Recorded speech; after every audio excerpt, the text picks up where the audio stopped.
আসসালামু আলাইকুম।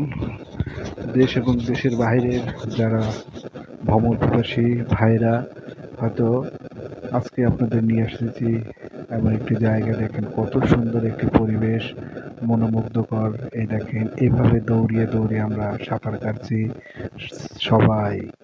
কি সমুদ্র, উত্তাল ঢেউ। এখন ঢেউয়ের ভিতরে আমরা একদম ভরা সমুদ্রের যৌবনের মধ্যেই উড়োধুরা লাফ আর ঝাঁপ। কি ও মা, কি সুন্দর সুইটেবল একটি পরিবেশ।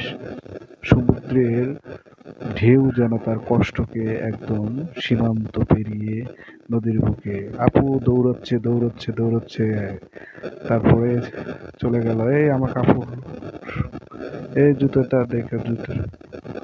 যাই হোক, আপনাদেরকে নিয়ে আসছি সমুদ্র সৈকত দেখানোর জন্য। দেখেন কত সুন্দর একটি পরিবেশ।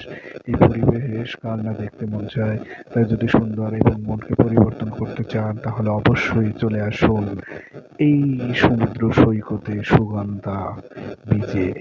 এখানে আসেই আপনি আপনার মনের কষ্টকে নোনা পানিতে একদম ছেড়ে দিয়ে, হাত পা ছেড়ে দিয়ে লাফ ঝাঁপ। এই বাবু বাবু উঠে আসো উঠে আসো বাবু বাবু, চলে যাবে। ও মাই গড, কি পরিমাণ, ও মাই গড আল্লাহ। আসলে ঢের মধ্যে লাফ দেওয়ার মজাটাই অন্যরকম। আপু ক্লান্ত হয়ে বসে পড়ছে। আসলে সমুদ্রেতে বেশি লাফালাফি করলে শরীর ক্লান্ত হয়ে যায়, আর বিশেষ করে চোখে মুখে পানি লেগে, ও মাই গড, পড়ে গেলাম, পড়ে গেছে রে, আমাদের আপু পড়ে গেছে। কিছু করার নেই।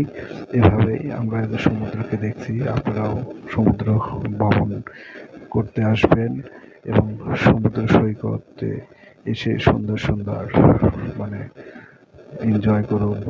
আসলে সমুদ্র সৈকত একটি এনজয়ফুল। এই ভিডিওটি ভালো লাগলে অবশ্যই লাইক এবং কমেন্ট করবেন।